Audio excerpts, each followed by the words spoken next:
जय श्रीराम। आउ मात्र किछि दिन परे श्रीरामंकर भव्य राम मंदिर को श्रद्धालु मानक पई खोला जिवो। किंतु प्रभु श्रीरामंक मंदिर निर्माण रे केउ केउ धातुर व्यवहार होईची एवं यार स्ट्रक्चर किपरि होईची आज आपण एही वीडियो माध्यम रे जानि परिबे। वीडियो आरंभ पूर्वरु प्रभु श्रीरामंकर सच्चा भक्त कमेंट रे जय श्रीराम लिखिदेबे। बंधुगण, मार्च मास 2020 मसीह रे अयोध्या ठारे राम मंदिर निर्माण कार्य आरंभ करा जाइथिला।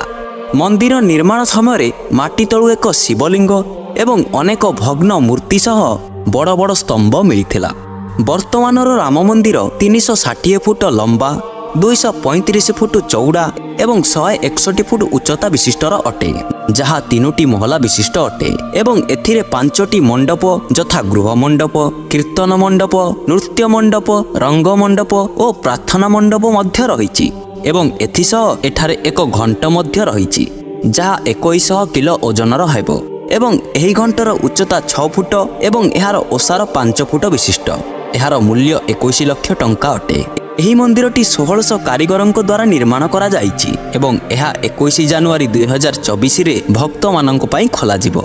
बंधुगण, राम मंदिर कोनोसी लुहा प्रकार धातुरे तैयारी करा जाई नाही। एहा केवल पत्थर द्वारा निर्माण करा जाइछि। एथिरे गोलापी पत्थर एवं धळा मार्बल व्यवहार करा जाइछि। 17000 ग्रानाइट पत्थर जेउ गुडिकर ओजन प्राय 2 टन हेबो, एहा व्यवहार करी प्रभु श्री रामंकर भव्य मंदिर निर्माण करा जाइछि। शालिग्राम नामक पत्थर जेउटी नेपाल आसीछि ताहा प्रभु श्रीरामंकर भव्य मंदिर रे व्यवहार करा जाइछि।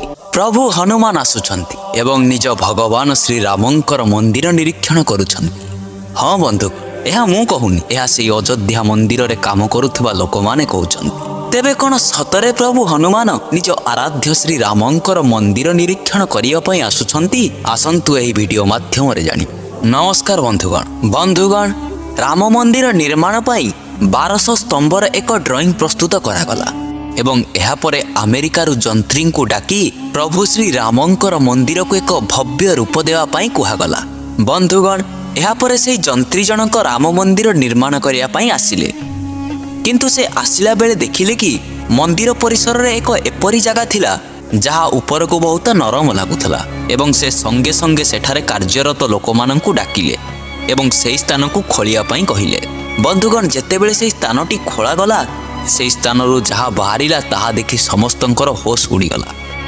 बंधुगण, से स्थान रु जल बाहरी थिला, किंतु माटी खोलिले तो जल बाहरिबो ना। किंतु जेतेबेले से जल को नहीं परीक्षा करागला, सेतेबेले जना पड़िला कि एहा पाखरे थिबा सरेहु नदीर जल थिला। किंतु बंधुगण, आपण वर्तमान कहिबे कि एथिरे कोन आश्चर्य अछि? सेही नदीटी जेहेतु पाखरे थिला, ताहार जल राम मंदिर पाखरु बाहरिबो। किंतु बंधुगण, पूर्वरु लेखा अछि कि सरेहु नदीर जल द्वारा ही राम मंदिर निर्माण हेबो। जेतेबेले एहा स्थायी बासिंदा माने जानिले, सेबाने प्रभु श्री रामंकर माया को बुझी पारिथिले। किंतु बंधुगण, एहा परे आश्चर्य कथा शुणंतु। सेही जल अनवरत बाहरिबाकु लागिला। जेतेबेले मंदिरर कमिटी माने एहा जानिले, सेमानंक मनरे चिंता घेरीगला कि जदि एमिति सरेहु नदीर जल बाहरिबो तेबे मंदिर कार्य होई पारिबो नाही एवं मंदिरर मजबूत को नेई मध्य शंका उत्पन्न हेबाकु लागिला। बंधुगण, जेतेबेले काहाकु किछि उपाय मिलिला नाही, सेतेबेले समस्त मिसी प्रभु श्रीरामं को डाकिले, काहेकि ना जदि एई जलधारा बंद न हेबो तेबे मंदिरर कार्य आगकु बढ़ी पारिबो नाही।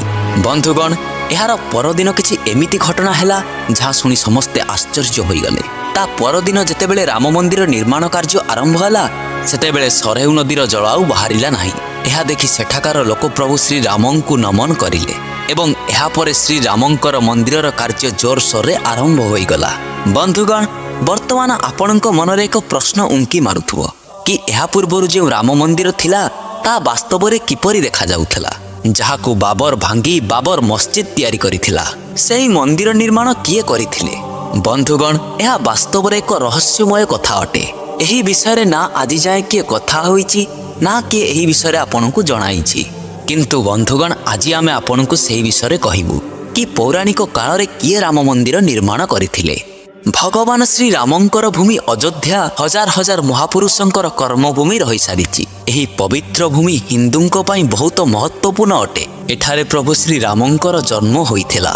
एहा राम जन्मभूमि अटे। सेथिपाई बंधुगण, एही रामभूमि रे एक भव्य श्री रामंकर मंदिर मध्य थिला, जहाकु भांगी दिया गला କିନ୍ତୁ ବନ୍ଧୁଗଣ ଆଜି ମୁଁ ଆପଣଙ୍କୁ କହିବି ସେହି ଭବ୍ୟ ମନ୍ଦିରଟିକୁ କିଏ ନିର୍ମାଣ କରିଥିଲେ ଏବଂ ସେହି ଭବ୍ୟ ମନ୍ଦିରଟି କିପରି ଦେଖାଯାଉଥିଲା।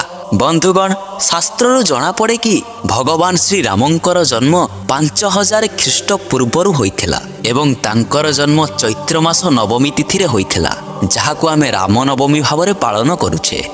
ଅଗଷ୍ଟ ମାସ 2003 ମସିହାରେ ବୈଜ୍ଞାନିକମାନେ କହିଲେ କି ଯେଉଁଠାରେ ବାବର ମସଜିଦ୍ ଥିଲା ସେଠାରେ ଭଗବାନ ଶ୍ରୀରାମଙ୍କର ମନ୍ଦିର ଥିଲା। 2003 ମସିହାରେ ଯେତେବେଳେ ବୈଜ୍ଞାନିକମାନେ ସେହି ସ୍ଥାନରେ ଖୋଳାଖୋଳି କରିଲେ ସେଠାରୁ ଅନେକ ସ୍ତମ୍ଭ ମିଳିଲା ଏବଂ ଶିବଙ୍କର ଏକ ମନ୍ଦିର ମଧ୍ୟ ମିଳିଲା। ଏହି କଥାରୁ ଜଣାପଡ଼ିଲା କି ଯେଉଁ ସ୍ଥାନରେ ବାବରି ମସଜିଦ୍ ଥିଲା ସେହି ସ୍ଥାନରେ ଭଗବାନ ଶ୍ରୀରାମଙ୍କର ମନ୍ଦିର ଥିଲା, ଯାହାକୁ ପରେ ବାବର ଆସି ଭାଙ୍ଗିଦେଲା ଏବଂ ସେଠାରେ ମସଜିଦ୍ ତିଆରି କରିଲା। ତେବେ ବନ୍ଧୁଗଣ ସେହି ପୁରୁଣା ରାମ ମନ୍ଦିରକୁ କିଏ ନିର୍ମାଣ କରିଥିଲା? ବନ୍ଧୁଗଣ ଥରେ ଉଜ୍ଜୟିନୀର ସମ୍ରାଟ ବିକ୍ରମାଦିତ୍ୟ ଦିନେ ଅଯୋଧ୍ୟାରେ ଆସି ପହଞ୍ଚିଥିଲେ।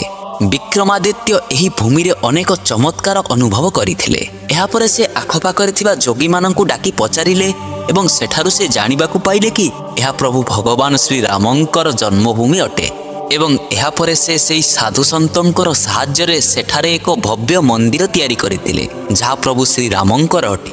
କିନ୍ତୁ ବନ୍ଧୁଗଣ ପରେ ଯେତେବେଳେ ମୋଗଲମାନଙ୍କର ଆକ୍ରମଣ ଭାରତ ଉପରେ ହେଲା ସେତେବେଳେ ସେ ଏହି ମନ୍ଦିରକୁ ଭାଙ୍ଗିଦେଲେ ଏବଂ ସେଠାରେ ବାବରି ମସଜିଦ୍ ତିଆରି କରିଲେ। କିନ୍ତୁ ବନ୍ଧୁଗଣ ବର୍ତ୍ତମାନ ଯେତେବେଳେ ପୁନର୍ବାର ଶ୍ରୀରାମଙ୍କର ମନ୍ଦିର ନିର୍ମାଣ ହେଉଛି ଏହାର ତଦାରଖ କରିବା ପାଇଁ ପ୍ରଭୁ ହନୁମାନ ଆସୁଛନ୍ତି। ଏହି କଥା ସେଠାକାରେ ଥିବା ସ୍ଥାୟୀ ବାସିନ୍ଦାମାନେ କହୁଛନ୍ତି। ଯେଉଁ ମନ୍ଦିରକୁ ନିର୍ମାଣ ପାଇଁ ବର୍ଷ ବର୍ଷ ଲାଗିଯାଇଥାନ୍ତା ସେହି ମନ୍ଦିରଟି କିଛି ଦିନରେ ନିର୍ମାଣ ହୋଇଯାଉଛି। ଏହା କିପରି ହେଉଛି? ଏହା ପ୍ରଭୁ ହନୁମାନଙ୍କ ପାଇଁ ହେଉଛି, କାରଣ ପ୍ରଭୁ ହନୁମାନ ଆସି ନିଜ ଭଗବାନ ଶ୍ରୀରାମଙ୍କର ମନ୍ଦିର ନିର୍ମାଣରେ ସାହାଯ୍ୟ କରୁଛନ୍ତି। ତେବେ ବନ୍ଧୁଗଣ ଆଜିର ଭିଡ଼ିଓଟି କିପରି ଲାଗିଲା କମେଣ୍ଟ ବକ୍ସରେ ଜଣାଇବେ। ଯଦି ଆପଣ ପ୍ରଭୁ ଶ୍ରୀରାମଙ୍କର ଜଣେ ସଚ୍ଚା ଭକ୍ତ ତେବେ କମେଣ୍ଟରେ ଜୟ ଶ୍ରୀରାମ ଲେଖିଦେବେ ଏବଂ ଭିଡ଼ିଓଟି ଗୋଟିଏ ଲାଇକ୍ କରିଦେବେ। ଜୟ ଜଗନ୍ନାଥ ବନ୍ଧୁଗଣ।